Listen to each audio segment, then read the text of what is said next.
Hello, everyone. Welcome to Development Palates. I'm Aaron Loomis. With me today is Jiunn, Seth Geis, and John McTavish. How you guys doing? Doing well, man. Hey y'all, happy Thursday. So today we are talking about the Eiroa Jamastran Robusto. Cigar is 5-inch by 50 ring gauge. Comes out of the El Aladino factory in Honduras. 100 Puro wrapper binder filler. No additional details beyond that. Blended by Christian Eiroa. Price point is $15, and the cigar was released in May of 2019. So with all that out of the way, Jiunn, what was your overall experience like with the cigar? Overall experience, didn't like it. It was average. It was a lot of this like toasty notes, like leathery toasty notes, charred wood, and then after that it kind of tapered to like thinner flavors. So it never really ramped up in flavors for me.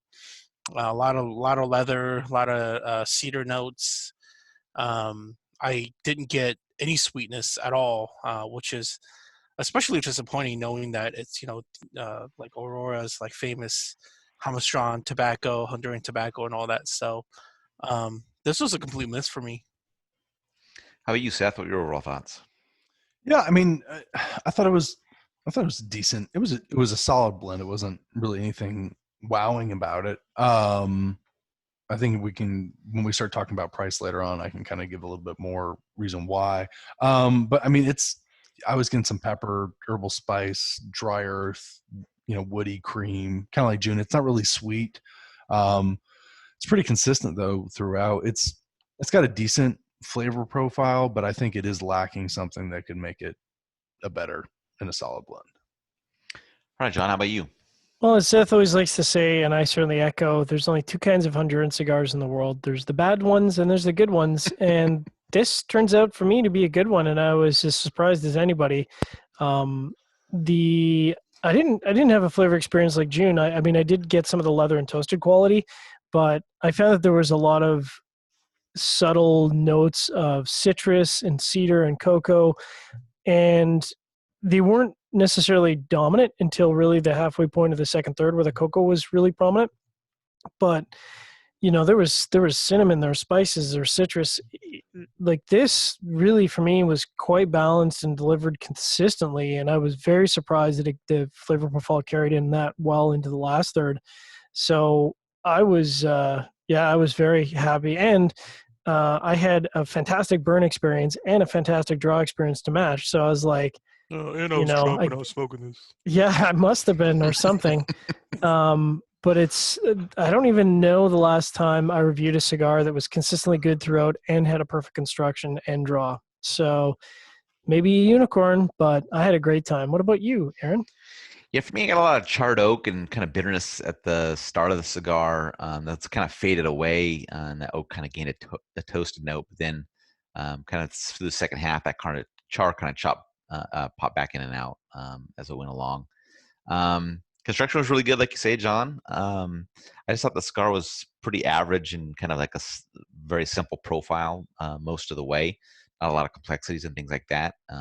So I thought it was overall kind of just like a fairly standard cigar that's out there on the market, not doing anything to really differentiate itself. I had a comment in my notes about the price as well, but I don't want to steal any of Seth's thunder. But there's not much about this cigar that makes you really want to come back to it. So let's get into the scores. Start at the top with John at 7.17. Seth and I tied at 5.65, and then Jiunn gave it a 5.45. So how's that 7.17 matchup for you, John? I'll tell you what, that's pretty bang on when you have a good experience all the way through and a construction that matches. There's not a lot of cigars this year that scored even close to 7.17. So I don't know where that would put it in the top 25, but in my mind, that'd be top 10 for 2019. Likely would be. Top 5, maybe. All right, Seth, 5.65. Average. I mean, it's an average cigar. Yeah. I think what really hurts, I mean, to be honest with you, what really hurts looking at this is the price tag on this cigar. This is out of control. I think if you price What is the price tag on this cigar? 15. Sorry, how much? 15. $3 an inch. Woo! Well, I'm glad my experience was good. Yeah, I mean, it's for the price on this, it's Christian makes a lot of better Honduran puros, which I think are at this price point or maybe less. And I know JRE does as well. So the price is ridiculous on this. Yeah, I'm curious. What was the justification for making it so pricey?